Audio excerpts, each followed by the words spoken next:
Good morning, YouTube and friends. Welcome to Retirement Bootcamp channel, Off-gridAZ. And we're starting from the place where we ended the last time. And I am yelling. It's about 10 in the morning. I hope I don't wake up any neighbors. That would be the deer. We have deer around here quite a bit. And also cattle, but I haven't seen one of those this morning. The deer left about an hour ago off on their foraging that they do, and we're going to take our walk and see what we can do on our trip here.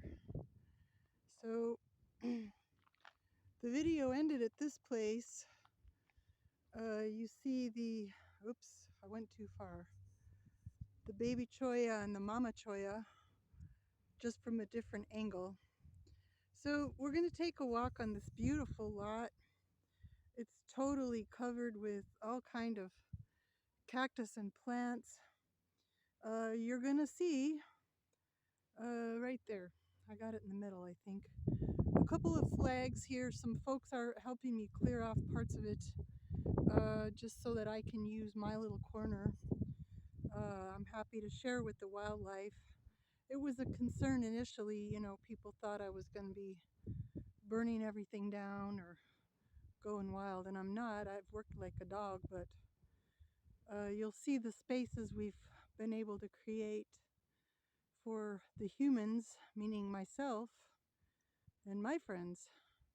And the deer are going to be maintaining their areas. I'll show you those areas also. We're going to walk to the eastern corner, right about there. And once we get on the lot, I'm actually going to keep my voice quiet and just do a little pointing and waving and stuff because it's a beautiful area. It really is. The place next door is not being used at the moment. You can see parts of that. And it is a very quiet part of this town, and I hope it stays that way too. Okay, here we go. We're going to take a walk through the cow trails and the deer trails. I've widened some of them and just enough so I can walk through them. Here we go. It's, let's see, do I have a time? I don't have a time on this, but nice to see you all, and thank you for stopping by.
a wonderful day.